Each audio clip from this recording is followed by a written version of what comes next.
ਸਤਿ ਸ਼੍ਰੀ ਅਕਾਲ ਦੋਸਤੋ, ਤੁਸੀਂ ਵੇਖ ਰਹੇ ਹੋ IndozTv ਆਸਟ੍ਰੇਲੀਆ। ਇੱਕ ਵਾਰ ਫਿਰ ਹਾਜ਼ਰ ਹੋ ਚੁੱਕੇ ਹਾਂ ਜੀ ਲੈ ਕੇ ਪ੍ਰੋਗਰਾਮ ਸਾਡੇ ਮਸਲੇ ਸਾਡੇ ਹੱਲ।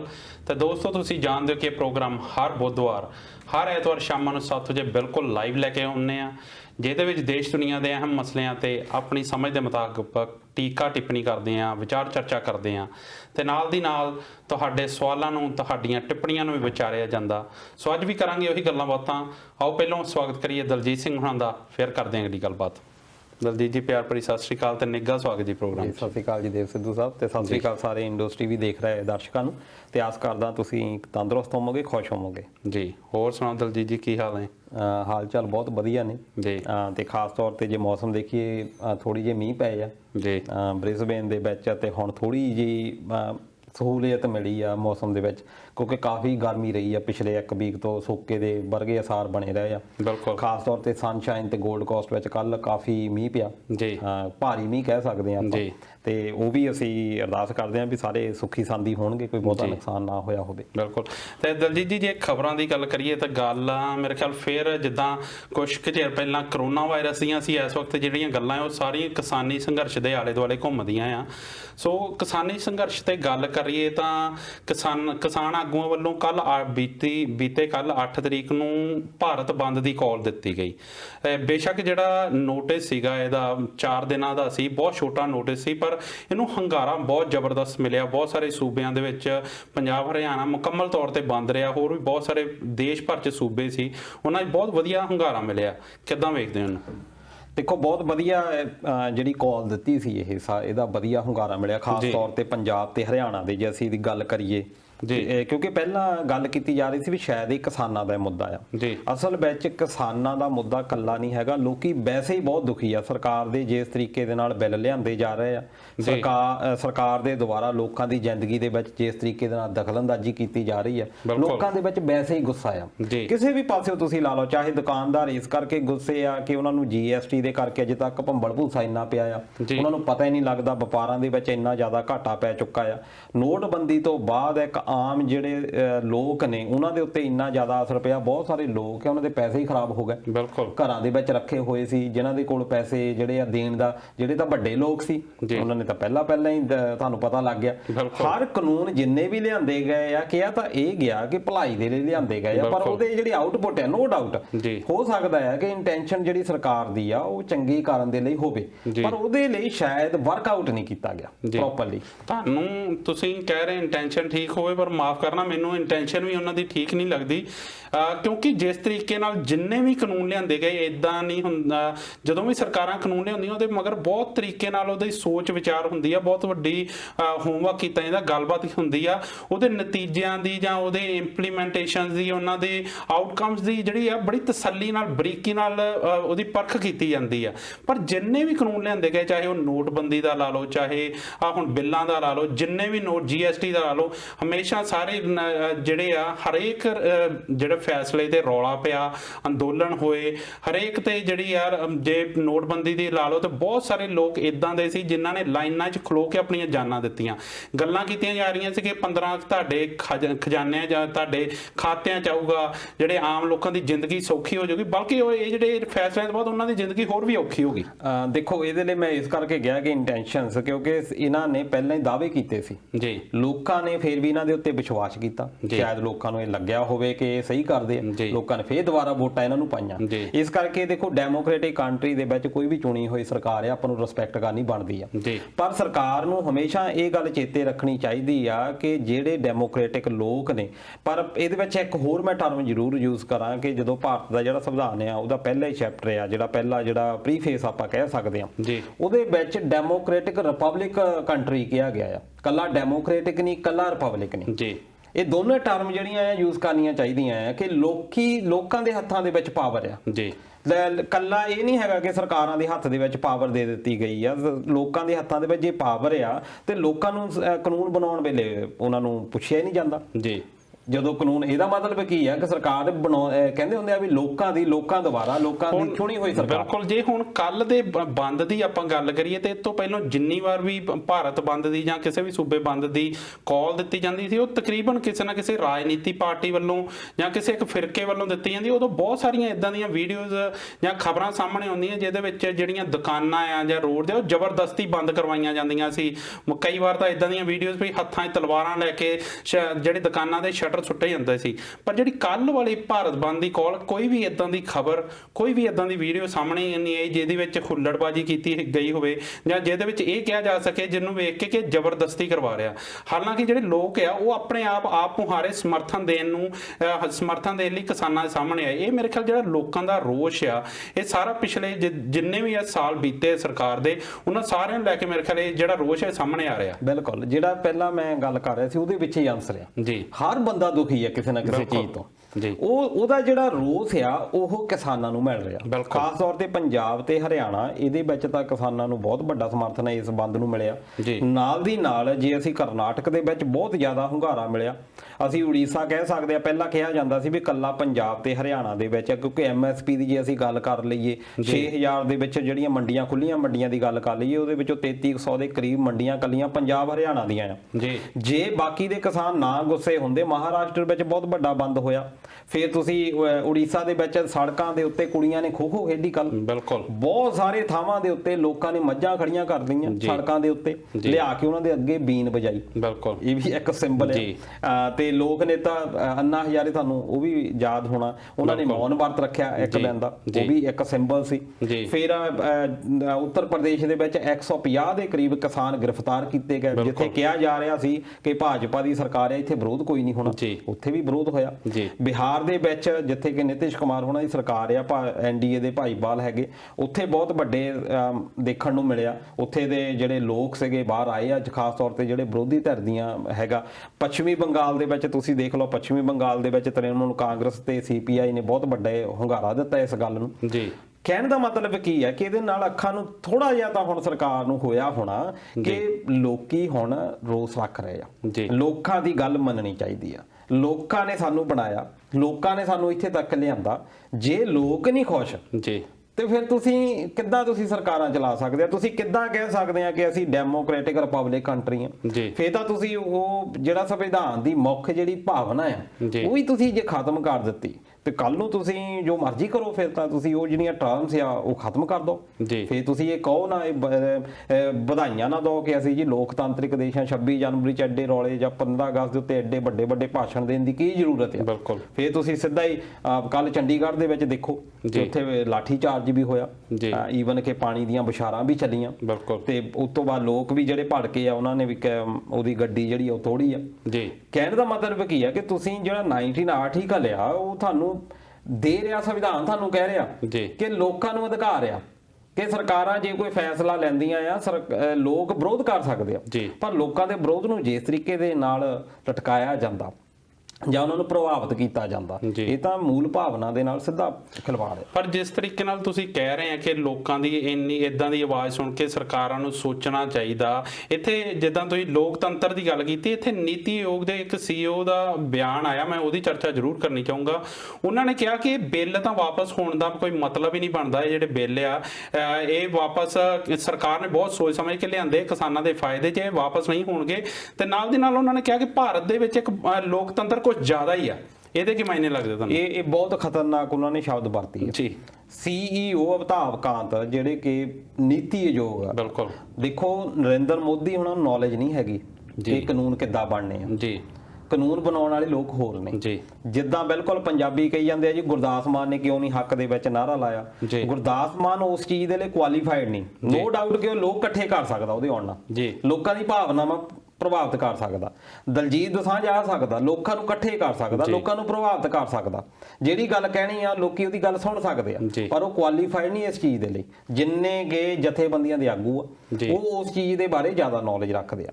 ਬਿਲਕੁਲ ਇਸੇ ਤਰੀਕੇ ਦੇ ਨਾਲ ਅਮਿਤ ਸ਼ਾਹ ਤੇ ਨਰਿੰਦਰ ਮੋਦੀ ਮਖੌਟੇ ਆ, ਮਗਰ ਕੰਮ ਕਰਨ ਵਾਲੀ ਜਿਹੜੀ ਇੱਕ ਨੀਤੀ ਆਯੋਗ ਆ ਅਮਿਤਾਭ ਕਾਂਤ, ਉਹਨਾਂ ਤੋਂ ਕੱਲ ਪੁੱਛਿਆ ਗਿਆ ਵੀ ਤੁਸੀਂ ਦੱਸੋ ਉਹ ਕਹਿੰਦੇ ਜੀ ਇੱਥੇ ਤਾਂ ਲੋਕਤੰਤਰ ਹੀ ਬਹੁਤ ਜ਼ਿਆਦਾ ਹੋਇਆ ਭਾਰਤ ਦੇ ਵਿੱਚ ਜੀ। ਹਰ ਕੋਈ ਇਹਦਾ ਮਤਲਬ ਕੀ ਹੋਇਆ ਵੀ ਹਰ ਕੋਈ ਖੁੱਲਾ ਫਿਰਦਿਆ ਆ। ਬਿਲਕੁਲ। ਤੁਸੀਂ ਇਹਨੂੰ ਬੰਦ, ਪਰ ਮੈਂ ਇੱਥੇ ਇੱਕ ਰਿਪੋਰਟ ਇੰਸਟੀਚਿਊਟ ਦੀ ਇੱਕ ਰਿਪੋਰਟ ਜਿਹੜੀ ਆ ਦੇਣੀ ਚਾਹੁੰਦਾ ਆ ਵੈਬ ਹੋਣਾ ਦੀ ਜੀ। ਉਹਨਾਂ ਦੇ ਵਿੱਚ ਉਹਨਾਂ ਨੇ ਪਿਛਲੇ ਸਾਲ ਉਹਨਾਂ ਨੇ ਕੀਤਾ ਸੀ ਕਿ ਜਿਹੜੇ ਲੋਕਤੰਤਰਿਕ ਇੱਕ ਉਹਨਾਂ ਨੇ ਲਿਸਟ ਕੱਢੀ ਜੀ। 179 ਦੇਸ਼ ਉਹਨਾਂ ਨੇ ਲਏ। 179 ਦੇ ਵਿੱਚੋਂ ਭਾਰਤ ਦੇ ਵਿੱਚ ਜਿਹੜਾ ਕਹਿ ਰਿਹਾ ਵਿਧਾਵਕਾਂਤ ਕਿ ਬਹੁਤ ਲੋਕਤੰਤਰ ਆ, 90ਵਾਂ ਸਥਾਨ ਆ ਜੀ। ਲੋਕਤੰਤਰ ਦਾ ਮਤਲਬ ਕੀ ਕਿ ਲੋਕਾਂ ਦਾ ਰਾਜ, ਜਿੱਥੇ ਲੋਕਾਂ ਨੂੰ ਪੁੱਛਿਆ ਜਾਂਦਾ ਜੀ। ਜੇ ਲੋਕਤੰਤਰ ਤੁਸੀਂ ਦੇਖਣਾ ਜਾ ਕੇ ਡੈਨਮਾਰਕ ਦੇ ਵਿੱਚ ਦੇਖੋ, ਜਿੱਥੇ ਪਹਿਲੇ ਨੰਬਰ ਦੇ ਉੱਤੇ ਜਿਹੜਾ ਆਇਆ ਕੰਟਰੀ ਜੀ। ਸਾਡੇ ਨਾਲੋਂ ਤਾਂ ਸ਼੍ਰੀਲੰਕਾ ਚੰਗਾ ਜੀ। ਸ਼੍ਰੀਲੰਕਾ 70ਵੇਂ ਨੰਬਰ ਦੇ ਉੱਤੇ ਆ, ਨੇਪਾਲ 72ਵੇਂ ਨੰਬਰ ਦੇ ਉੱਤੇ ਆ। ਨੋ ਡਾਊਟ ਕਿ ਪਾਕਿਸਤਾਨ ਸਾਡੇ ਤੋਂ ਵੀ ਮਾੜਾ ਹਾਲਾਤ ਨਹੀਂ ਦਲਜੀਤ ਜੀ, ਅਸੀਂ ਵੀ ਬਹੁਤ ਥਾਵਾਂ ਤੇ ਜਿਹੜੇ ਆ ਅਸੀਂ ਜਿਹੜੇ ਸੂਚੀ 'ਚ ਟੌਪ ਵੀ ਕਰਦੇ ਹਾਂ। ਬਹੁਤ ਸਾਰੀਆਂ ਰਿਪੋਰਟਾਂ ਜਦੋਂ ਵੇਖਿਆ ਜਾਂਦਾ ਕਿ ਕਿਹੜੇ ਦੇਸ਼ 'ਚ ਸਭ ਤੋਂ ਜ਼ਿਆਦਾ ਭ੍ਰਿਸ਼ਟਾਚਾਰ ਆ, ਉਹਦੇ ਵਿੱਚ ਅਸੀਂ ਮੂਹਰਲੇ ਦੇਸ਼ਾਂ 'ਚ ਹੁੰਨੇ ਆ।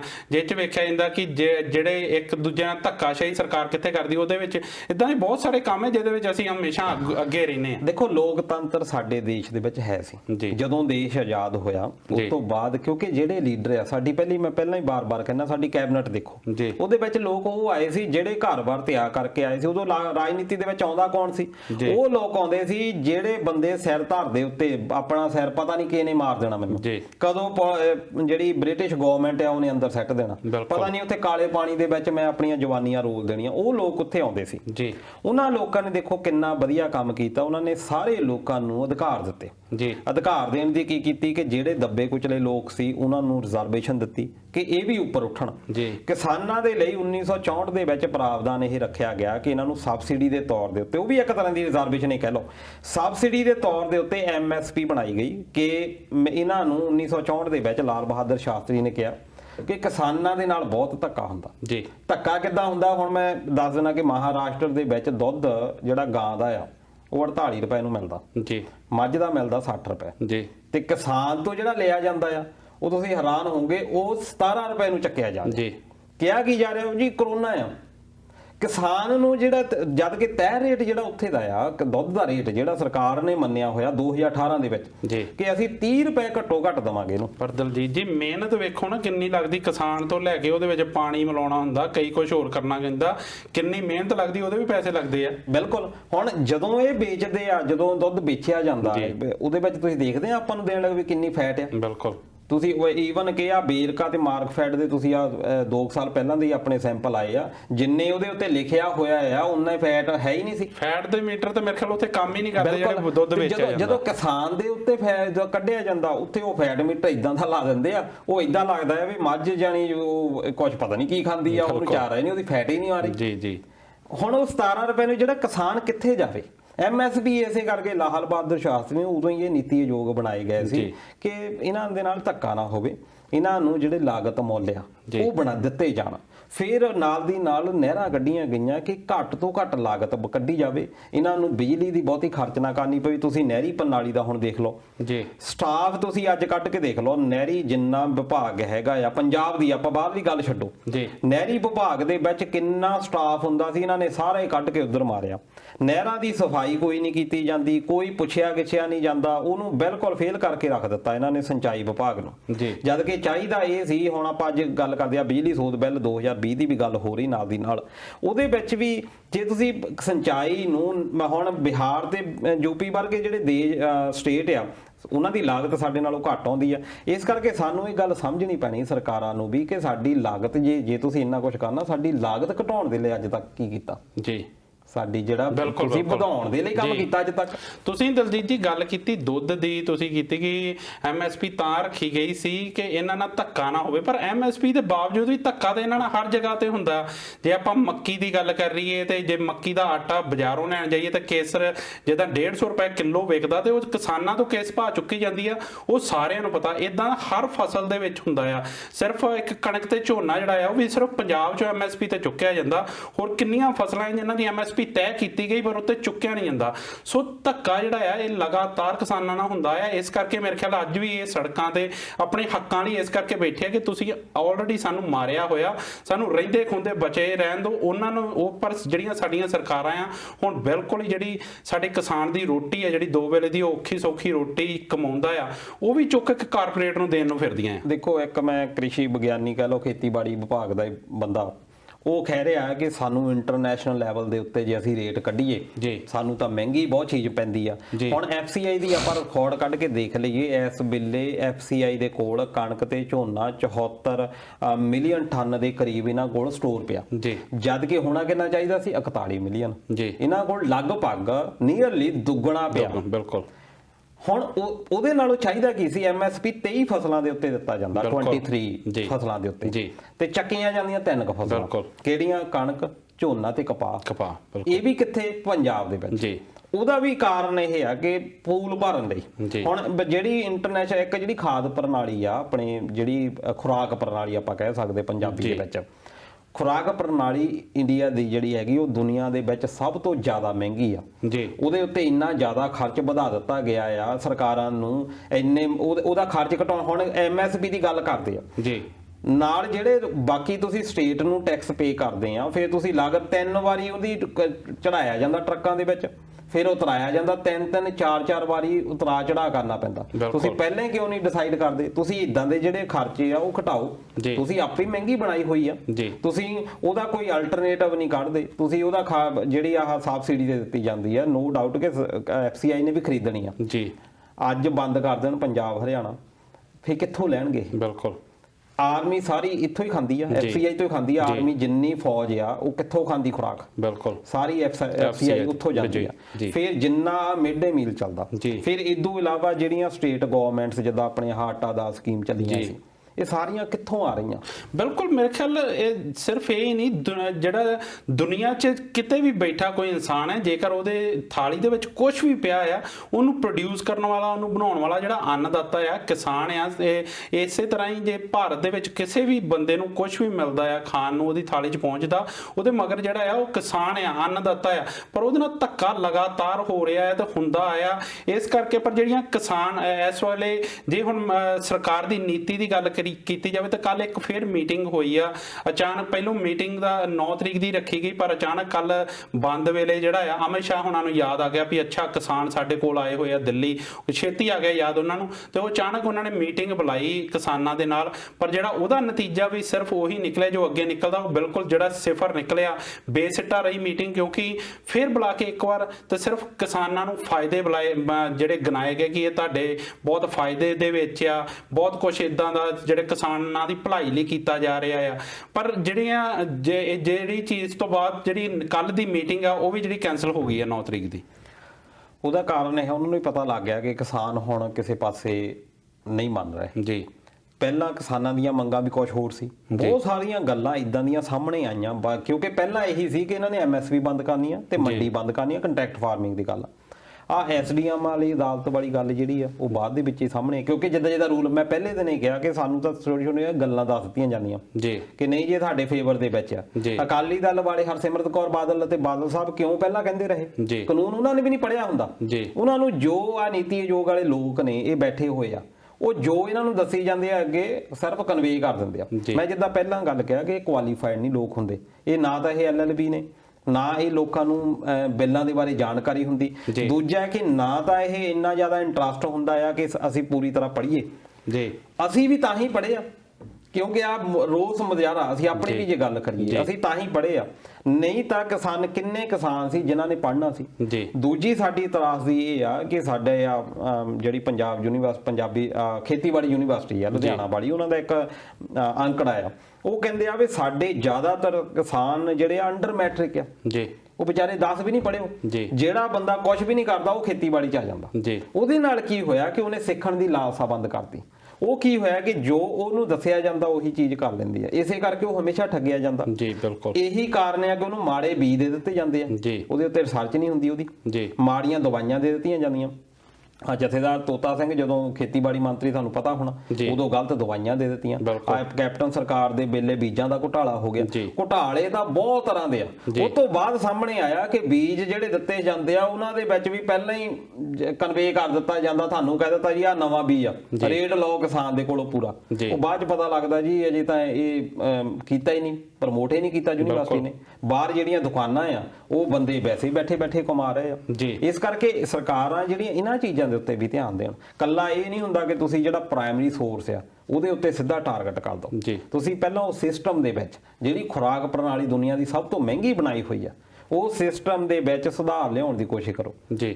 ਇਹ ਆਪੇ ਪ੍ਰੋਬਲਮਸ ਜਿਹੜੀਆਂ ਬਹੁਤ ਹੱਦ ਤੱਕ ਠੀਕ ਹੋ ਜਾਣ। ਪਰ ਜਿੱਦਾਂ ਤੁਸੀਂ ਕਿਹਾ ਕਿ ਜਿਹੜੀ ਬਿੱਲ ਆ ਜਾਂ ਨੀਤੀਆਂ, ਉਹ ਨੀਤੀ ਆਯੋਗ ਬਣਾਉਂਦਾ ਆ, ਇਹ ਸਿਰਫ ਮਖੌਟੇ ਆ ਅਮਿਤ ਸ਼ਾਹ ਹੋਣੀ ਜਾਂ ਮੋਦੀ ਹੋਣੀ। ਪਰ ਮੇਰੇ ਖਿਆਲ ਜੇ ਮੋਦੀ ਜਾਂ ਅਮਿਤ ਸ਼ਾਹ ਹੋਣੀ ਜੇ ਚਾਹੁਣ ਤਾਂ ਇਹ ਇੱਕ ਟਾਈਮ ਤੇ ਵੀ ਇਹ ਨਹੀਂ ਹੈਗਾ ਕਿ ਜੇ ਚਾਹੁਣ ਤੇ ਫਿਰ ਵੀ ਨੀਤੀ ਆਯੋਗ ਵਾਲੇ ਬਿੱਲ ਨਹੀਂ ਰੱਦ ਕਰਨਗੇ।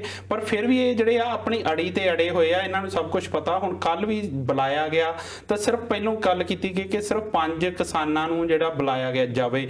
ਇਸ ਤੋਂ ਪਹਿਲਾਂ ਜਿੰਨੀਆਂ ਵੀ ਮੀਟਿੰਗਸ ਹੋਈਆਂ ਉਹਦੇ ਵਿੱਚ ਸਾਰੇ ਜਥੇਬੰਦੀਆਂ ਦੇ ਜਿਹੜੇ ਆਗੂ ਆ ਉਹ ਜਾਂਦੇ ਰਹੇ। ਬੇਸ਼ੱਕ ਬੁਲਾਰੇ 4 ਤੋਂ 5 ਹੁੰਦੇ ਸੀ, ਪਰ ਜਾਂਦੇ ਸਾਰੇ ਇਕੱਠੇ ਸੀ, ਇੱਕੋ ਬੱਸ 'ਤੇ ਜਾਂਦੇ ਸੀ। ਪਰ ਕੱਲ ਵਾਲੀ ਮੀਟਿੰਗ ਦੇ ਵਿੱਚ ਸਿਰਫ 13 ਆਗੂਆਂ ਨਾਲ ਗੱਲ ਕੀਤੀ ਗਈ। ਉਹ ਮੇਰੇ ਖਿਆਲ ਜਿਹੜੀ ਨੀਤੀ ਆ, ਜਿਹੜੇ ਹੱਥਕੰਡੇ ਆ ਸਰਕਾਰ ਦੇ, ਉਹ ਅਜੇ ਵੀ ਆਪਣੇ ਉਹੀ ਅਪਣਾ ਰਹੀ ਹੈ ਕਿ ਕਿਸੇ ਤਰੀਕੇ ਨਾਲ ਇਹਨਾਂ ਨੂੰ ਪਾੜੋ ਜਾਂ ਇਸ ਸੰਘਰਸ਼ ਨੂੰ ਲਮਕਾਓ, ਲਟਕਾਓ, ਤਾਂ ਜੋ ਇਹ ਆਪਣੇ ਆਪ ਹੀ ਜਾਂ ਤਾਂ ਇਹਨਾਂ ਦੇ ਵਿੱਚ ਹੀ ਕੋਈ ਸ਼ੰਕੇ ਪੈਦਾ ਹੋ ਜਾਣ ਜਾਂ ਆਪ ਹੀ ਥੱਕ ਹਾਰ ਕੇ ਵਾਪਸ ਮੁੜ ਜਾਣ।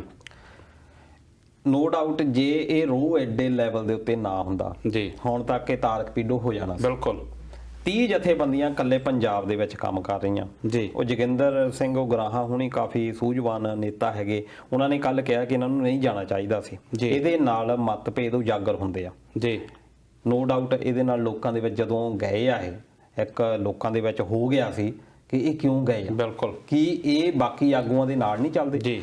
ਹਰ ਰੋਜ਼ 10 ਵਜੇ ਕਿਸਾਨ ਜਿੰਨੀਆਂ ਜਥੇਬੰਦੀਆਂ, ਉਹਨਾਂ ਦੇ ਆਗੂ ਜਾਂ ਉਹਨਾਂ ਦੇ ਜਿਹੜੇ ਨੁਮਾਇੰਦੇ ਆ ਉਹ ਇਕੱਠੇ ਹੁੰਦੇ ਆ 10 ਵਜੇ, ਉੱਥੇ ਮੀਟਿੰਗ ਕਰਦੇ ਆ ਤਾਂ ਕਿ ਕੋਈ ਵੀ ਕਮਿਊਨੀਕੇਸ਼ਨ ਗੈਪ ਨਾ ਹੋਵੇ। ਜਦੋਂ ਤੁਸੀਂ ਇਹਦਾ 13 ਬੰਦੇ ਜਾਂਦੇ ਆ, ਦੈਟ ਮੀਨਸ ਕਿ ਤੁਸੀਂ ਬਾਕੀ ਆਗੂਆਂ ਦੇ ਨਾਲ ਉਹਦੇ ਨਾਲ ਕਮਿਊਨੀਕੇਸ਼ਨ ਗੈਪ ਰਹਿ ਗਿਆ ਕਿਤੇ ਨਾ ਕਿਤੇ। ਪਰ ਚੰਗੀ ਗੱਲ ਇਹ ਹੋਈ ਕਿ ਅਮਿਤ ਸ਼ਾਹ ਹੁਣਾਂ ਨੇ ਆਪਣੇ ਘਰ ਸੱਦਿਆ ਸੀ ਇਹਨਾਂ ਨੂੰ ਜੀ, ਇਹ ਉੱਥੇ ਨਹੀਂ ਗਏ। ਜੇ ਕਿਤੇ ਉਹਨਾਂ ਦੇ ਘਰ ਚਲੇ ਜਾਂਦੇ ਫੇਰ ਸ਼ਾਇਦ ਰੌਲਾ ਬਹੁਤ ਵੱਧ ਜਾਣਾ ਸੀ। ਬਿਲਕੁਲ। ਉਸ ਤੋਂ ਬਾਅਦ ਇਹ ਗੈਸਟ ਹਾਊਸ ਦੇ ਵਿੱਚ ਮਿਲੇ ਆ ਜੀ, ਇਸੇ ਕਰਕੇ ਉਹਨਾਂ ਦੇ ਘਰ ਨਹੀਂ ਗਏ। ਉਹਨਾਂ ਦਾ ਵੀ ਦੇਖੋ ਇਹ ਸਿੰਬਲ ਹੁੰਦੇ ਆ ਜੀ, ਜੇ ਇਹ ਘਰ ਚਲੇ ਜਾਂਦੇ ਉਹਦਾ ਬਹੁਤ ਉਲਟ ਅਸਰ ਨਿਕਲਣਾ ਸੀ। ਦੂਜਾ ਇਹ ਆ ਕਿ ਕਿਸਾਨ ਜਥੇਬੰਦੀਆਂ ਨੂੰ ਵੀ ਇਹ ਗੱਲ ਪਤਾ ਲੱਗ ਗਈ ਆ ਜੀ, ਕਿਤੇ ਵੀ ਅਸੀਂ ਕੋਈ ਡਿਸਾਈਡ ਕਰ ਲਿਆ, ਲੋਕਾਂ ਨੇ ਉਸੇ ਵੇਲੇ ਵਿਰੋਧ ਸ਼ੁਰੂ ਕਰ ਦੇਣਾ। ਬਿਲਕੁਲ, ਲੋਕਾਂ ਨੇ ਸਾਨੂੰ ਪ੍ਰਵਾਨਿਤ ਨਹੀਂ ਕਰਨਾ, ਅਸੀਂ ਵਾਪਸ ਪੰਜਾਬ 'ਚ ਵੀ ਜਾਣਾ ਜੀ। ਪੰਜਾਬ ਦੇ ਵਿੱਚ ਅਜੇ ਤੱਕ ਤਾਂ ਭਾਜਪਾ ਆਗੂ ਵਿਚਾਰੇ ਮੂੰਹ ਲੁਕਾਉਂਦੇ ਫਿਰਦੇ ਆ। ਬਿਲਕੁਲ, ਉਹਨਾਂ ਨੂੰ ਪਤਾ ਨਹੀਂ ਲੱਗ ਰਿਹਾ, ਜਿਨ੍ਹਾਂ ਨੇ ਕੁਝ ਕੀਤਾ ਕਰਾਇਆ ਵੀ ਹੈ ਨਹੀਂ। ਆਮ ਜਿਹੜਾ ਵਰਕਰ ਆ, ਚਾਹੇ ਉਹ ਬਲਾਕ ਲੈਵਲ ਦਾ ਕੋਈ ਪ੍ਰਧਾਨ ਵਗੈਰਾ ਹੈਗਾ, ਉਹ ਬਾਹਰ ਨਹੀਂ ਨਿਕਲ ਰਿਹਾ। ਨਹੀਂ ਕੀਤਾ ਕਰਾਇਆ ਦਲਜੀਤ ਜੀ, ਕਿੱਦਾਂ ਨਹੀਂ। ਉਹ ਜਿਹੜੀ ਫੁੱਲ ਸਪੋਰਟ, ਜਿਹੜੀ ਚਮਚਾਗਿਰੀ ਆ, ਉਹ ਪੂਰੀ ਤਰੀਕੇ ਨਾਲ ਕਰਦੇ। ਉਹ ਕਹਿੰਦੇ ਚਾਹੇ ਕੁਝ ਵੀ ਹੋ ਜਾਏ, ਪਰ ਮੋਦੀ ਸਾਹਿਬ ਨੇ ਜੋ ਕੀਤਾ ਉਹ ਬਿਲਕੁਲ ਸਹੀ ਕੀਤਾ। ਉਹ ਤਾਂ ਚਲੋ ਉਹਨਾਂ ਦੀ ਸ਼ਰਧਾ ਆ ਜੀ, ਕਿ ਉਹ ਸ਼ਰਧਾ ਭਾਵਨਾ ਉਹ ਪੇਸ਼ ਕਰਦੇ ਆ।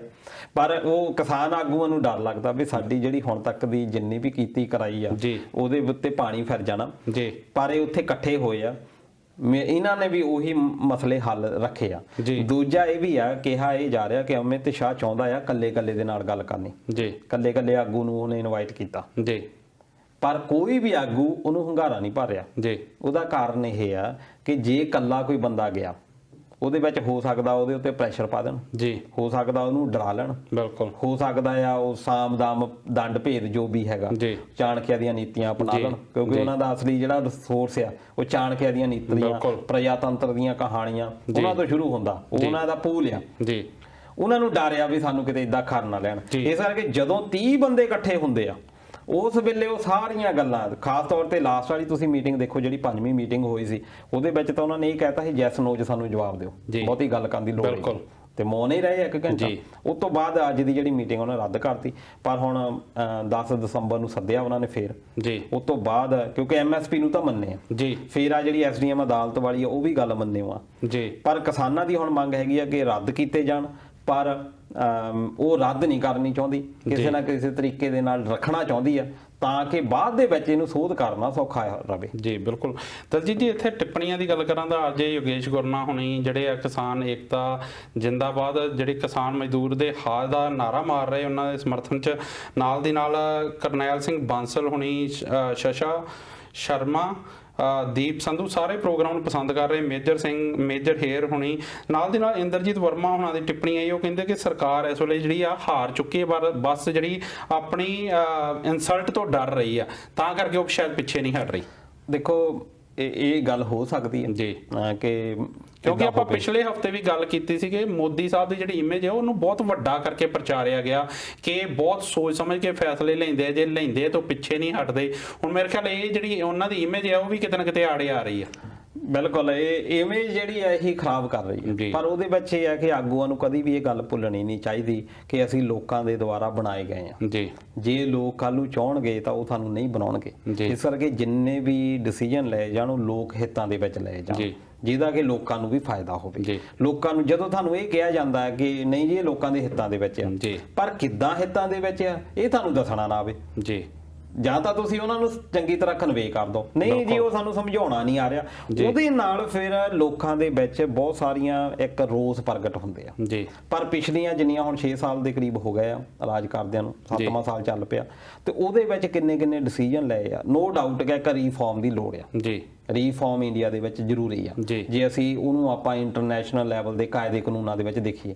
ਪਰ ਨਾਲ ਦੀ ਨਾਲ ਜਿਹੜੀਆਂ ਡੈਮੋਕ੍ਰੈਟਿਕ ਰਿਪਬਲਿਕ ਕਦਰਾਂ ਕੀਮਤਾਂ ਆ ਉਹਨਾਂ ਨੂੰ ਜ਼ਰੂਰ ਧਿਆਨ ਦੇ ਵਿੱਚ ਰੱਖਿਆ ਜਾਵੇ। ਜੇ ਉਹ ਕਦਰਾਂ ਕੀਮਤਾਂ ਖਤਮ ਹੋ ਗਈਆਂ ਫਿਰ ਇਹ ਸਾਡਾ ਦੇਸ਼ ਰਹਿਣਾ ਨਹੀਂ। ਰੀਫਾਰਮ ਦਲਜੀਤ ਜੀ ਕੀਤਾ ਜਾ ਸਕਦਾ, ਪਰ ਰੀਫਾਰਮ ਜਿਹੜੀ ਆ ਉਹ ਨੀਤੀ ਤੇ ਨੀਤ ਸਾਫ਼ ਰੱਖ ਕੇ, ਦੂਰਅੰਦੇਸ਼ੀ ਰੱਖ ਕੇ ਕੀਤਾ ਜਾ ਸਕਦਾ, ਜਾਂ ਜਿਹੜੇ ਉਹ ਲੋਕਾਂ ਦੀ ਭਲਾਈ ਦੇ ਵੱਲ ਨੂੰ ਕਦਮ ਚੁੱਕੇ ਜਾਣ, ਨਾ ਕਿ ਇੱਕ ਕਾਰਪੋਰੇਟ ਘਰਾਣਿਆਂ ਨੂੰ ਉੱਚੇ ਚੁੱਕਣ ਲਈ ਕੀਤਾ ਜਾਵੇ। ਜੇ ਸਿਰਫ ਆਮ ਲੋਕਾਂ ਨੂੰ ਦੀ ਭਲਾਈ ਸੋਚ ਕੇ ਰਿਫਾਰਮ ਕੀਤਾ ਜਾਵੇ ਤਾਂ ਮੇਰੇ ਖਿਆਲ ਜਿਹੜੇ ਆਮ ਲੋਕਾਂ ਦੇ ਹੱਕ 'ਚ ਹੋਊਗਾ, ਉਹ ਜਿਹੜੇ ਰਿਫਾਰਮ ਆ ਕਾਰਪੋਰੇਟ ਘਰਾਣਿਆਂ ਦੇ ਹੱਕ 'ਚ ਨਹੀਂ ਹੋਊਗਾ। ਇਹਦੇ ਨਾਲ ਤੁਸੀਂ ਗੱਲ ਕੀਤੀ ਸੀ ਕਿ ਪ੍ਰਕਾਸ਼ ਸਿੰਘ ਬਾਦਲ ਹੋਣਾ ਦੀ, ਬੀਬਾ ਬਾਦਲ ਦੀ, ਤੁਸੀਂ ਕਿਹਾ ਕਿ ਮੈਨੂੰ ਨਹੀਂ ਲੱਗਦਾ ਉਹਨਾਂ ਨੂੰ ਪਤਾ ਹੋਵੇ, ਪਰ ਮੈਨੂੰ ਲੱਗਦਾ ਕਿ ਇਹ ਜੇ ਜੋ ਕੁਝ ਵੀ ਉਦੋਂ ਉਹਨਾਂ ਵੱਲੋਂ ਕੀਤਾ ਗਿਆ ਉਹ ਮੇਰੇ ਖਿਆਲ ਸਿਰਫ ਆਪਣੀ ਕੁਰਸੀ ਬਚਾਉਣ ਦੇ ਡਰ ਤੋਂ, ਕਿ ਜਿਹੜੀ ਕੁਰਸੀ ਨਾ ਖੁੱਸ ਜੇ ਤਾਂ ਕਰਕੇ ਉਹ ਜਿਹੜੇ ਗੁਣਗਾਨ ਜਿਹੜੇ ਕਰਦੇ ਰਹੇ ਇਹਨਾਂ ਬਿੱਲਾਂ ਦੇ। ਪਰ ਇੱਕ ਖਬਰ ਹੁਣ ਕੱਲ ਦੀ ਆ, ਉਸਨੇ ਸਾਰਾ ਦਾ ਜਿਹੜੀ ਆਪਣਾ ਧਿਆਨ ਖਿੱਚਿਆ ਆ, ਕਿਉਂਕਿ ਬੀਜੇਪੀ ਤੇ ਅਕਾਲੀ ਦਲ ਦੀ ਜਿਹੜੀ 24-25 ਸਾਲ ਪੁਰਾਣੀ ਯਾਰੀ ਸੀ ਉਹਦੇ ਨਾਲ ਟੁੱਟ ਗਈ, ਤੜਕ ਕਰਕੇ ਵਾਲਾ ਕੰਮ ਹੋਇਆ ਸੀ ਤੇ ਬਿੱਲਾਂ ਦੇ ਨਾਂ ਤੇ ਬਾਅਦ ਚੋਂ ਅਸਤੀਫਾ ਦੇ ਦਿੱਤਾ। ਪਰ ਕੱਲ ਪ੍ਰਕਾਸ਼ ਸਿੰਘ ਬਾਦਲ ਹੁਣਾਂ ਦਾ ਜਨਮ ਦਿਨ ਸੀ, ਜਿਸ ਤੋਂ ਬਾਅਦ ਨਰਿੰਦਰ ਮੋਦੀ ਹੁਣਾਂ ਦਾ ਉਹਨਾਂ ਨੂੰ ਕਾਲ ਆਈ ਆ। ਇਸ ਨੇ ਜਿਹੜੇ ਆ ਕਾਫੀ ਸਵਾਲ ਖੜੇ ਕੀਤੇ, ਕਾਫੀ ਲੋਕਾਂ ਦਾ ਧਿਆਨ ਖਿੱਚਿਆ। ਸਰਦਾਰ ਪ੍ਰਕਾਸ਼ ਸਿੰਘ ਬਾਦਲ 93 ਸਾਲ ਦੇ ਸ਼ਾਇਦ ਹੋ ਗਏ ਜੀ, 93 ਸਾਲ ਪੂਰੇ ਕਰ ਗਏ ਜੀ। ਤੇ ਉਹਨਾਂ 93 ਸਾਲਾਂ ਦੇ ਵਿੱਚ ਉਹਨਾਂ ਨੇ ਬਹੁਤ ਉਤਰਾਅ ਚੜਾਅ ਦੇਖੇ ਆ ਜੀ, ਬਹੁਤ ਸਾਰੇ ਲੋਕਾਂ ਨੂੰ ਆਗੂ ਵੀ ਬਣਾਇਆ ਜੀ। ਮੋਦੀ ਸਾਹਿਬ ਵੀ ਕਹਿ ਸਕਦੇ ਆ ਵੀ ਇਹਨਾਂ ਨੇ ਸਪੋਰਟ ਪੂਰੀ ਕੀਤੀ ਆ ਹੁਣ ਤੱਕ ਜੀ। ਸਪੋਰਟ ਇਹ ਰਹਿਣੀ ਵੀ ਸੀ, ਪਰ ਬਰਗਾੜੀ ਕਾਂਡ ਦੇ ਵਿੱਚ ਜਿੰਨਾ ਜ਼ਿਆਦਾ ਰੋਸ ਜਿਹੜਾ ਰਿਹਾ ਲੋਕਾਂ ਦਾ ਇਹਨਾਂ ਨੇ ਦੇਖਿਆ ਹੋਇਆ ਜੀ। ਅੱਜ ਵੀ ਇਹਨਾਂ ਨੂੰ ਜਿੱਦਾਂ ਉਹ ਕਹਿੰਦੇ ਹੁੰਦੇ ਆ, ਇੱਕ ਕਹਾਵਤ ਵੀ ਆ ਪੰਜਾਬੀ ਦੇ ਵਿੱਚ ਵੀ ਦੁੱਧ ਦਾ ਜਲਿਆ ਲੱਸੀ ਨੂੰ ਫੂਕਾ ਮਾਰਦਾ ਜੀ। ਬਰਗਾੜੀ ਕਾਂਡ ਤੋਂ ਬਾਅਦ ਹੁਣ ਤੱਕ ਦਾ ਜੇ ਦੇਖਿਆ ਜਾਵੇ ਇਤਿਹਾਸ ਬਿਲਕੁਲ ਇਦਾਂ ਹੀ ਰੋਸ ਮੁਜ਼ਾਹਰੇ, ਉਸੇ ਤਰੀਕੇ ਦਾ ਰੋਸ ਮੁਜ਼ਾਹਰਾ ਹੁਣ ਹੈਗਾ ਬਿਲਕੁਲ। ਇਹਨਾਂ ਨੇ ਜੇ ਕਹਿ ਲਓ ਕਿ ਵੈਸੇ ਨਹੀਂ ਹੈਗਾ ਕਿ ਥਾਲੀ ਵਿੱਚ ਅਸੀਂ ਪਰੋਸ ਗਿਆ ਲਓ ਜੀ ਸਾਡਾ ਅਸਤੀਫਾ, ਜਦੋਂ ਲੋਕਾਂ ਦਾ ਰੋਹ ਦੇਖਿਆ, ਕਿਉਂਕਿ ਬਾਦਲ ਸਾਹਿਬ ਤਾਂ ਆਪ ਆਨਲਾਈਨ ਰਹੇ ਆ, ਦੱਸਦੇ ਰਹੇ ਆ ਵੀ ਇਹ ਤੁਹਾਡੇ ਹੱਕ ਦੇ ਵਿੱਚ ਆ, ਪਰ ਅੱਜ ਇਹ ਨੀਅਤ ਬਣ ਚੁੱਕੀ ਆ ਕਿ ਉਹਨਾਂ ਨੂੰ ਕੋਈ ਸੁਣਨ ਨੂੰ ਤਿਆਰ ਨਹੀਂ ਜੀ। ਪਰ ਜਿੱਥੋਂ ਤੱਕ ਇਹ ਹੈ ਕਿ ਮੋਦੀ ਸਾਹਿਬ ਉਹਨਾਂ ਨੇ ਮੁਬਾਰਕਬਾਦ ਦਿੱਤੀ ਆ। ਦੇਖੋ ਇਹ ਇੱਕ ਕਹਿ ਸਕਦੇ ਆ ਕਿ ਮੈਨਰਸ ਹੁੰਦੇ ਆ ਜੀ, ਕਿ ਤੁਸੀਂ ਕਰਦੇ ਆ ਪੁਰਾਣੀਆਂ ਦੋਸਤੀਆਂ ਜੀ। ਪਰ ਜੇ ਅਸੀਂ ਕਹਿ ਦਈਏ ਵੀ ਇਹਨਾਂ ਦਾ ਤੋੜ ਵਿਛੋੜਾ ਹੋ ਗਿਆ, ਉਹ ਨਹੀਂ ਹੋਇਆ ਜੀ। ਅੱਜੇ ਤੁਸੀਂ ਰੱਖ ਲਓ ਕਿ ਰਾਸ਼ਟਰਪਤੀ ਦੀ ਚੋਣ ਆ ਜਾਵੇ, ਅੱਜੇ ਜੀ ਅਕਾਲੀ ਦਲ ਕਿਹਨੂੰ ਵੋਟ ਪਾਊਗਾ ਜੀ? ਤੁਸੀਂ ਬਿਲਕੁਲ ਇਹ ਵੱਡਾ ਸਵਾਲ ਆ ਜੀ, ਇਹ ਵੱਡਾ ਸਵਾਲ ਹੈ ਜੀ। ਉਪ ਰਾਸ਼ਟਰਪਤੀ ਦੀ ਚੋਣ ਆ ਗਈ ਮੰਨ ਲਓ ਜੀ, ਮੰਨ ਲਓ ਕਿ ਕੱਲ ਨੂੰ ਕੋਈ ਬਿੱਲ ਲੈ ਕੇ ਆਉਂਦੇ ਆ ਜੀ, ਬਿੱਲ ਦੇ ਵਿੱਚ ਕਾਂਗਰਸ ਵਿਰੋਧ ਕਰ ਰਹੀ ਆ ਜੀ, ਭਾਜਪਾ ਲੈ ਕੇ ਆਈ ਆ, ਅਕਾਲੀ ਦਲ ਕਿਹਨੂੰ ਪਾਊਗਾ? ਅਕਾਲੀ ਦਲ ਕੋਲ ਕੋਈ ਆਪਸ਼ਨ ਹੀ ਹੈ ਨਹੀਂ ਜੀ। ਇਸ ਕਰਕੇ ਉਹਨਾਂ ਨੂੰ ਵੀ ਪਤਾ ਭਾਜਪਾ ਵਾਲਿਆਂ ਨੂੰ ਵੀ ਇਹਨਾਂ ਦੀ ਇੱਕ ਰਾਜਨੀਤਿਕ ਮਜਬੂਰੀ ਆ ਜੀ। ਅੰਦਰ ਖਾਤੇ ਜਿਹੜੀਆਂ ਇਹਨਾਂ ਦੀਆਂ ਗੱਲਾਂ ਹੁੰਦੀਆਂ ਹੋਣੀਆਂ ਉਹ ਇਹੀ ਹੋਣੀਆਂ ਵੀ ਅਸੀਂ ਹੈਗੇ ਤੁਹਾਡੇ ਨਾਲ ਹੀ ਆ ਥੋੜਾ ਜਿਹਾ ਇਹਨਾਂ ਨੂੰ ਸ਼ਾਂਤ ਹੋਣ ਦਿਓ, ਇਹ ਮਸਲੇ ਨੂੰ ਸ਼ਾਂਤ ਹੋਣ ਦਿਓ, ਅਗਲੀਆਂ ਚੋਣਾਂ 'ਚ ਅਸੀਂ ਆਵਾਂਗੇ ਨਾਲ ਤੁਹਾਡੇ ਜੀ। ਜਾਂ ਫਿਰ ਇਦਾਂ ਕਰੋ ਅਗਲੀਆਂ ਚੋਣਾਂ ਆਪਾਂ ਵੱਖਰੇ ਵੱਖਰੇ ਲੜ ਕੇ ਦੇਖ ਲੈਂਦੇ ਆ, ਨਾਲੇ ਤੁਹਾਨੂੰ ਵੀ ਪਤਾ ਲੱਗ ਜਾਊਗਾ ਤੁਸੀਂ ਕਿੰਨੇ ਕੁ ਪਾਣੀ ਦੇ ਵਿੱਚ ਆ। ਫਿਰ ਉਸ ਤੋਂ ਬਾਅਦ ਆਪਾਂ ਅਗਲੀ ਵਾਰ ਨੂੰ ਫਿਰ ਡਿਸੀਜਨ ਲਵਾਂਗੇ ਵੀ ਤੁਸੀਂ ਕਿੰਨੀਆਂ ਸੀਟਾਂ, ਤੁਸੀਂ ਵੀ ਹਰ ਵਾਰ ਕਹਿੰਦੇ ਆ ਨਾ ਵੀ ਅਸੀਂ 23 ਨਹੀਂ ਲੈਣੀਆਂ, ਅਸੀਂ 50 ਲੈਣੀਆਂ ਆ। ਫਿਰ ਤੁਹਾਨੂੰ ਵੀ ਪਤਾ ਲੱਗ ਜਾਊਗਾ ਕਿ ਤੁਸੀਂ 50 ਲੈਣੀਆਂ ਜਾਂ 23 ਤੋਂ ਘਟਣੀਆਂ ਆ ਜੀ। ਇਸ ਕਰਕੇ ਕਈ ਪਾਸੇ ਰਾਜਨੀਤੀ ਦੇ ਵਿੱਚ, ਬਾਕੀ ਇਹ ਹੁੰਦਾ ਕਿ ਰਾਜਨੀਤੀ ਦੇ ਵਿੱਚ ਉਹ ਕਹਿੰਦੇ ਹੁੰਦੇ ਆ ਕਿ ਕੋਈ ਵੀ ਲੜਾਈ ਨਹੀਂ ਹੁੰਦੀ, ਕੋਈ ਵੀ ਦੁਸ਼ਮਣ ਨਹੀਂ ਹੁੰਦਾ ਤੇ ਕੋਈ ਵੀ ਦੋਸਤ ਨਹੀਂ ਹੁੰਦਾ ਜੀ। ਇਹਦੇ ਵਿੱਚ ਸਾਰਿਆਂ ਨਾਲ ਬਣਾ ਕੇ ਰੱਖਣੀ ਚਾਹੀਦੀ ਆ, ਰੱਖਦੇ ਵੀ ਆ ਜੀ। ਪਰ ਇਹਨਾਂ ਦੀਆਂ ਆਪਸ ਵਿੱਚ ਰਿਸ਼ਤੇਦਾਰੀਆਂ ਵੀ ਹੁੰਦੀਆਂ, ਸਾਰੇ ਆਗੂਆਂ ਦੀਆਂ, ਚਾਹੇ ਕਾਂਗਰਸ ਤੇ ਅਕਾਲੀ ਆ। ਰਾਣਾ ਗੁਰਜੀਤ ਸਿੰਘ ਦੀ ਰੱਖ ਲਓ, ਗਾਲਾਂ ਵੀ ਕੱਢੀਆਂ ਜੀ ਮਜੀਠੀਆ ਸਾਹਿਬ ਨੇ ਜੀ, ਪਰ ਉਸ ਤੋਂ ਬਾਅਦ ਇੱਕ ਵਿਆਹ ਦੇ ਵਿੱਚ ਦੋਨੋਂ ਫੇਕੇ ਖਿਚੜੀ ਜੀ। ਇਹ ਬੰਦਿਆਂ ਨੂੰ ਬਹੁਤੀ ਲਹੀ ਲੱਜਤ ਆਮ ਬੰਦਾ ਇਦਾਂ ਕਰਦਾ ਹੁੰਦਾ, ਪਰ ਇਹ ਬੜੇ ਪਤਾ ਨਹੀਂ ਕਿਸੇ ਹੋਰ ਮਿੱਟੀ ਦੇ ਬਣੇ ਮੋਟੇ ਚੰਮ ਦੇ ਦਲਜੀਤ, ਮੋਟੇ ਚੰਮ ਪਤਾ ਨਹੀਂ ਜੇ ਮਿਲਿਆ ਸ਼ਾਇਦ ਹੋਵੇ ਇਦਾਂ। ਤੇ ਦਲਜੀਤ ਜੀ ਇੱਥੇ ਵਰਿੰਦਰ ਅਲੀ ਸ਼ੇਰ ਹੁਣਾਂ ਦੀ ਟਿੱਪਣੀ ਆਈ ਹੈ, ਉਹਨਾਂ ਨੇ ਬਹੁਤ ਜਿਹੜੀ ਇੰਪੋਰਟੈਂਟ ਟਿੱਪਣੀ ਕੀਤੀ। ਉਹ ਕਹਿੰਦੇ ਕਿ ਜੋ ਇਸ ਵਕਤ ਹਾਲਾਤ ਬਣਾ ਰਹੇ ਕਿਤੇ ਕਸ਼ਮੀਰ ਵਰਗਾ ਮਾਹੌਲ ਨਾ ਬਣ ਜਾਵੇ, ਕਿਉਂਕਿ ਉੱਥੇ ਮੋਬਾਈਲ ਜਿਹੜੇ ਦਿੱਲੀ ਦੇ ਜਿੱਥੇ ਲੋਕ ਬੈਠੇ ਆ ਇਸ ਵੇਲੇ ਕਿਸਾਨ ਬੈਠੇ ਹੋਏ ਆ, ਉੱਥੇ ਮੋਬਾਈਲ ਜੈਮਰ ਲਾ ਦਿੱਤੇ ਗਏ ਆ, ਮਿਲਟਰੀ ਬੁਲਾ ਲਈ ਗਈ ਆ, ਜਿਹੜਾ ਦਿੱਲੀ ਦਾ ਸੀਐਮ ਦਾ ਘਰ, ਸੀਐਮ ਨੂੰ ਘਰ ਦੇ ਵਿੱਚ ਨਜ਼ਰਬੰਦ ਕਰ ਦਿੱਤਾ ਗਿਆ। ਇਹ ਜਿਹੜੇ ਆ ਇਹ ਬਹੁਤ ਵੱਡੇ ਸਵਾਲ ਆ। ਇਹ ਦੋ ਚੀਜ਼ਾਂ ਨੇ, ਇੱਕ ਤਾਂ ਉਹਨਾਂ ਨੇ ਕਿਹਾ ਵੀ ਨਜ਼ਰਬੰਦ, ਇਹ ਆਮ ਆਦਮੀ ਪਾਰਟੀ ਨੇ ਕਿਹਾ, ਪਰ ਉੱਥੇ ਦੀ ਪੁਲਿਸ ਨੇ ਕਿਹਾ ਕਿ ਅਸੀਂ ਨਹੀਂ ਕੀਤਾ। ਪਰ ਦੂਜੇ ਪਾਸੇ ਮੈਨੂੰ ਲੱਗਦਾ ਵੀ ਆ ਵੀ ਹੋ ਵੀ ਸਕਦਾ, ਕਿਉਂਕਿ ਉਧਰ ਚੰਦਰ ਸ਼ੇਖਰ ਦੀ ਇੱਕ ਖਬਰ ਆਈ ਆ ਜਿਹੜਾ ਕਿ ਭੀਮ ਆਰਮੀ ਦਾ ਹੈਗਾ, ਉਹ ਬੜਾ ਅਗਰੈਸਿਵ ਮੁੰਡਾ ਹੈਗਾ ਜੀ। ਉਹਨਾਂ ਨੂੰ ਨਜ਼ਰਬੰਦ ਕੀਤਾ ਆ ਪੁਲਿਸ ਦੇ ਨਾਲ, ਉਹ ਜਦੋਂ ਉਹਨੂੰ ਘੇਰ ਕੇ ਬੈਠੇ ਆ, ਉਹ ਤਸਵੀਰਾਂ ਵਾਇਰਲ ਵੀ ਹੋਈਆਂ ਜੀ। ਪ੍ਰੋਗਰਾਮ ਦੀ ਸਟਾਰਟਿੰਗ ਦੇ ਵਿੱਚ ਤੁਸੀਂ ਇੱਕ ਗੱਲ ਕਹੀ ਸੀ ਕਿ ਪਹਿਲਾਂ ਕਰੋਨਾ ਵਾਇਰਸ ਹੁੰਦਾ ਸੀ, ਹੁਣ ਲੋਕਾਂ ਨੂੰ ਕਰੋਨਾ ਵਾਇਰਸ ਭੁੱਲ ਹੀ ਗਿਆ। ਬਿਲਕੁਲ, ਕਿਉਂਕਿ ਕਿਸਾਨ ਅੰਦੋਲਨ ਛਾ ਗਿਆ ਸਾਰੇ ਪਾਸੇ ਜੀ। ਡਰ ਇਸ ਗੱਲ ਦਾ ਕੋਈ ਐਡਾ ਵੱਡਾ ਕੋਈ ਚੀਜ਼ ਨਾ ਲੈ ਕੇ ਆਂਦੀ ਜਾਵੇ ਜੀ, ਜਿਹਦੇ ਮੋਹਰੇ ਉਹ ਐਡੀ ਵੱਡੀ ਖਬਰ ਹੋ ਜਾਵੇ ਜੀ ਕਿ ਸਾਡੇ ਲਈ ਵੀ ਮੁਸ਼ਕਲਾਂ ਆ ਜਾਣ ਤੇ ਲੋਕਾਂ ਦਾ ਇੰਟਰਸਟ ਵੀ ਕਿਸਾਨ ਅੰਦੋਲਨ ਦੇ ਨਾਲੋਂ ਉਸ ਚੀਜ਼ ਦੇ ਵੱਲੇ ਪਾਸੇ ਚਲੇ ਜਾਵੇ ਜੀ।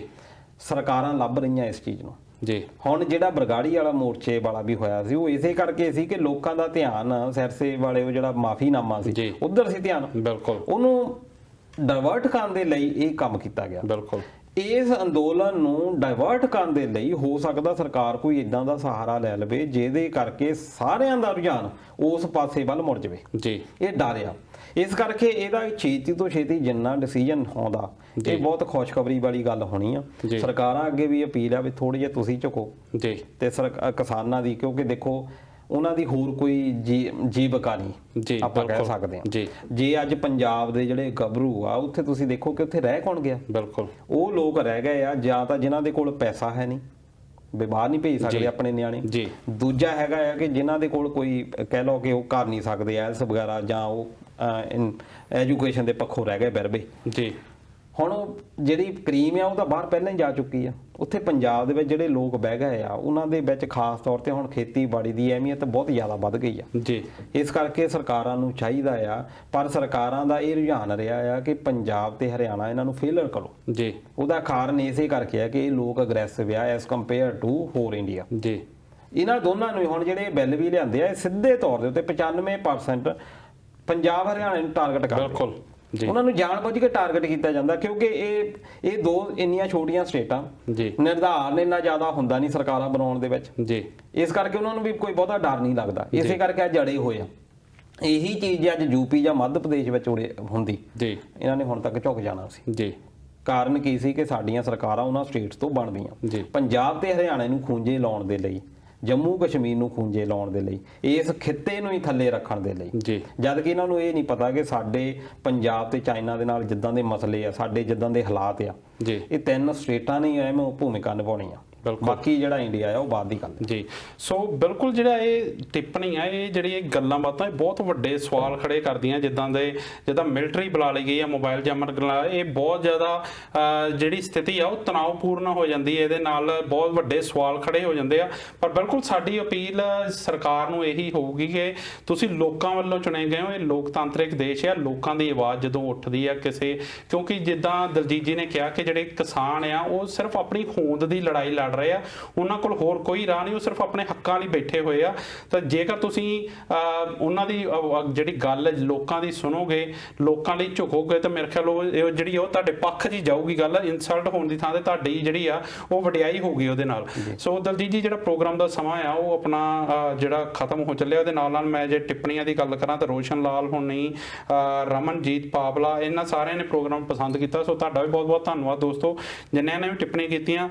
ਦਲਜੀਤ ਜੀ, ਪ੍ਰੋਗਰਾਮ ਦਾ ਸਮਾਂ ਮੁਕੰਮਲ ਹੋ ਚੱਲਿਆ, ਜੇ ਅਖੀਰ ਦੇ ਵਿੱਚ ਤੁਸੀਂ ਕੁਝ ਕਹਿਣਾ ਚਾਹੋ ਤਾਂ। ਇਹੀ ਹੈ ਕਿ ਇੱਕ ਤਾਂ ਸ਼ਾਂਤੀ ਬਣੀ ਰਵੇ ਜੀ, ਕਿਉਂਕਿ ਅਸੀਂ ਡੈਮੋਕ੍ਰੇਟਿਕ ਕੰਟਰੀ ਹਾਂ ਜੀ।